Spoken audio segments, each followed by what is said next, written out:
and you don't seem to understand. A shame you seemed an honest man. Yo, what's up? It's Hannah, and today I wanted to say that it is extremely cool that I have gotten my first 100 subscribers. I really didn't think this was going to happen already, or at all maybe, because I've really just been posting on this channel for fun. I didn't even tell anybody that I had this channel until I was 9 months in already, because I just kind of wanted it to be like my safe space hobby, and I figured if people also enjoyed what I was putting out there, then they would find me. Yeah, it's very rewarding when you put something out there just for the sake of making something, and other people like it too. Because I have always loved making videos. I've had a channel majority of my life off and on. And my first channel was back in 2009. So I think I was in 4th grade. And that was before anyone was making money on YouTube. And people were still just making videos for the sake of making videos. Posting them just for fun, you know? And I think that's where we kind of lost a little bit of spark on YouTube. I think a lot of creators that grew up when that wasn't the case started making videos with this mindset of I'm gonna be a YouTuber and I'm gonna get rich. And I feel like that's not the point. I think you should make videos because it's fucking fun to make videos. And yeah, my first channel, I was a 4th grader. I was making Littlest Pet Shop videos in my room. I was playing with my friends, making skits. And honestly, it's still the most successful channel I've ever had. So I don't know what that says, but I very much am just having fun making videos, and whether I get 0 views or 1,000 views, the process of making a video and seeing it come together as an art project is fucking fun. So I'm happy I'm feeling this way. I'm happy this is a good creative outlet for me, and I'm stuck with it. That is very cool to see for myself. I thought it could be fun to do a 100 outfit challenge, 100 facts about me type of video for 100 subscribers. And I wanted this to be a creative exercise for me as well, because I've not felt super inspired to try new outfit combinations in a while. So I purposely picked harder to style items from my closet so that I could get my gears turning again in my noggin, you know? And I did also add a few basic pieces, because honestly, it might be harder for me to style a basic piece than it is a crazier piece. I'll want to build an outfit and there's all these basic pieces I need that I just don't have, because I have no interest in picking them up at the store, because I'm just what would I even do with that? It's boring. So I have basic pieces in there. I have bold pieces in there. And how I'm going to do this is I'm going to have a base piece, and for every base piece, there will be 5 outfits centered around the base. Let's tear my room apart playing dress up, all right? Alright, let's get started with 50 fun facts and 50 fun outfits. Starting off with a not so fun fact, but let's get it out of the way. I am 26 years old. I am an Aries sun, an Aquarius moon, and a Leo rising, and I think it's honestly eerily spot on.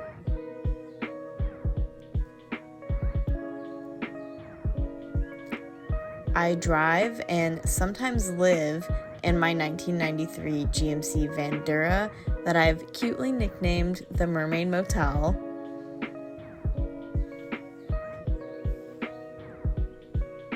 My favorite TV show of all time is none other than The X-Files. I could watch that show again and again. It will never get old. The chemistry between those two, sells the show alone.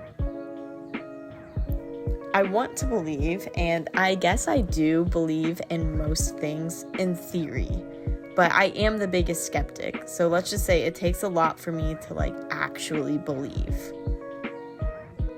I'm from Missouri. I've lived a lot of years in St. Louis, but I'm from a rural area about an hour south of St. Louis actually, and I live there now when I'm not living in the van. I used to hate Missouri growing up, and I always wanted to travel and be a big city girl, but after being so many places and also having the freedom of choice, I do think Missouri is one of the best places, and St. Louis is one of the best cities. Yes, of course, I'm biased, but there is a good reason everybody wants to live like a local when they travel. Like I said, as a kid, I used to want to be a big city girl, rebelled against my country roots. I surely thought I'd move off to New York City and never see anybody again. Now I fully embrace it. I'd say I have a healthy 60-40 white trash to city girl ratio. I have one cat named Olive. She has special needs and requires a lot of attention, but she is so sweet in my entire heart. I am a huge animal lover and have been a vegetarian for, 11 years now.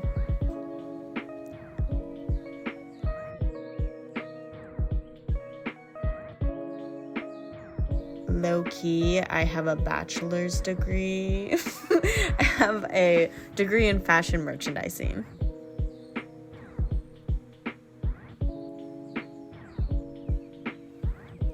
I did an internship where I got to be an assistant merchandiser, and I just decided cubicle and Microsoft Excel life was not for me. I worked as a manager for a chain of small local vintage stores in my city for years, and the knowledge I gained about the fashion industry and vintage was so much more rewarding and hands-on than anything in my internship. It even paid better than the 9-to-5. I have my own side thrifting business called Liminal Youth. It's been on a little hiatus lately, but I'm hoping to update it soon and do some pop-ups again soon. What I wanted to do in college, and I would still love to do, is personal styling in the future, whether that's style bundles or actually having a few direct clients. I've just always wanted to pursue that. I also run Liminal Youth Press, which is all of my zine and pen pal hobby stuff. I love writing, and I hope I can get back into a lot of my hobbies this year and just be more creative again in general. My inspiration comes from books, movies, art, and especially music. Fashion is more of a visual expression for a feeling or an idea for me. If I have to label my personal style, I always just say alternative because it's always against the grain, but it looks so different from day to day.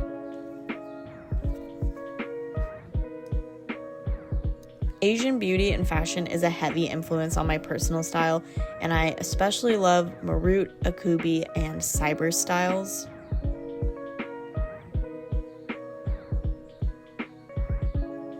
I am proudly queer, and I am that person who always has to make everything just a little bit gay.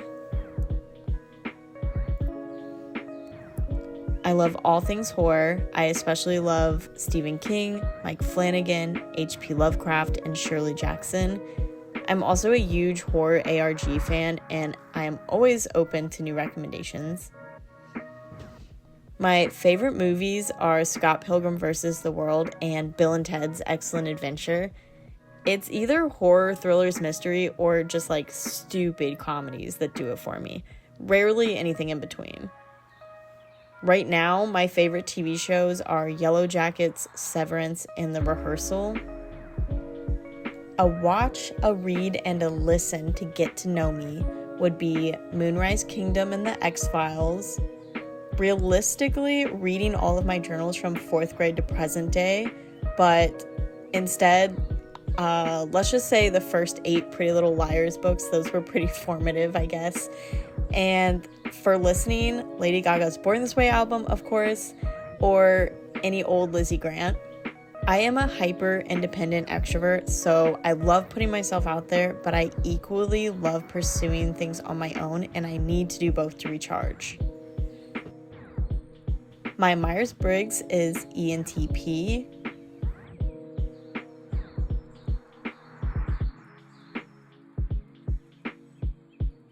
My anagram type is 7 with a wing of 8. The last book I read that I loved was Haunting of Hill House by Shirley Jackson, and that's what actually got me into her as an author. It just really wowed me how much Salem's Lot and House of Leaves both drew inspiration from it, and I read all of these books relatively close in time together, so it was kind of like a surreal big picture feeling, if that makes sense. My favorite designers are Simone Rocha, Weiderhoeft, I'm probably saying that wrong, and Vivienne Westwood. If I had a character skin, it would probably look like black to UK creepers that I've had for 10 years, ruffle socks, a little black dress, maybe my tried or true flannel or my mom's old denim Planet Hollywood jacket, a ribbon somewhere, and as of lately, my little black Baker Boy hat that's in so many of these outfits. I love to play video games. Some of my favorite games and series are Life is Strange, Fallout, Pokemon, Deadly Premonition, Firewatch, Silent Hill, and Animal Crossing. I actually used to be really into competitive Pokemon and would take the games like super seriously and also play the ranked battles online in Pokemon Showdown. My love language is pranks. Someone once asked me what my favorite thing about humans are, and I said pranks, because no other animal pranks, and it is such a beautiful thing.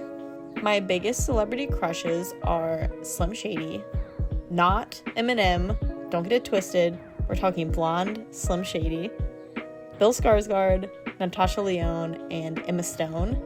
I am really passionate about fashion history, especially alternative fashion history. Right now, my favorite channels for this are Aesthetics Explained, Senegal, and Mina Lee. I am someone who is honest to a fault. I hate liars, and it's just a very strong moral compass aspect to my personality. I get burnt out extremely easily and need to constantly be planning my next adventure or my next experience to get by. As much as I love getting outside or hiking, I do not have an athletic bone in my body. I never did sports or anything. I was actually the editor-in-chief of my high school's yearbook and just overall much more of a clubs girl. My dream travel destinations outside of the US are Thailand, Costa Rica, and just a long backpacking trip across Europe in general.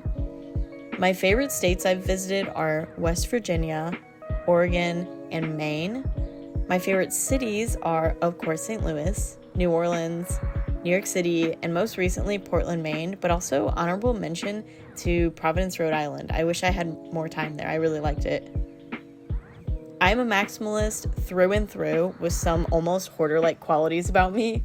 I love to save everything. Journaling, scrapbooking, collages, photo albums, all of that is my shit. My favorite song right now is probably How Bad Do You Want Me off Lady Gaga's new album, or Korean Karaoke Bar off of Alita's newest album.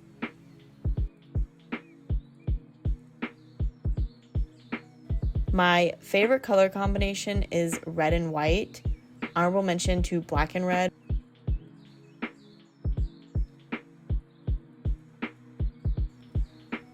I have always had insanely vivid and strange dreams my entire life, which has led me to become fascinated with all things dream related. I love the movies Inception, I love Paprika, anything super surreal and dreamlike. I could talk dreams for days. My current style icon is Sophie Thatcher because I am so obsessed with yellow jackets. She also reminds me of Sky Ferreira a lot, and that's another one of my major style icons throughout my life. If a bartender made a drink named after me, here's what it would be.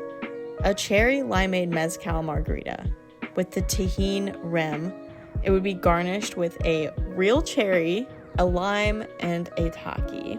I used to do a lot of urban exploration, in abandoned buildings and off the beaten path places, and I got really into graffiti art for a while.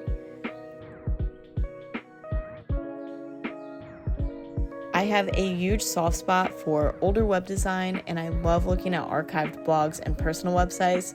It's very nostalgic to me, and I love seeing creative people bringing it back a little bit. I like to say that I was born emo.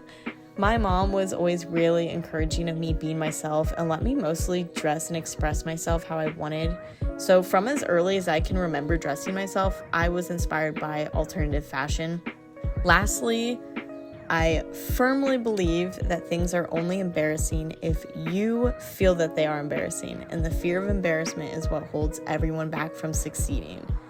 When I finally accepted that I will always be weird, I will always be annoying, I will always be cringy, I think I actually got a little bit cooler because genuine people are just so much cooler.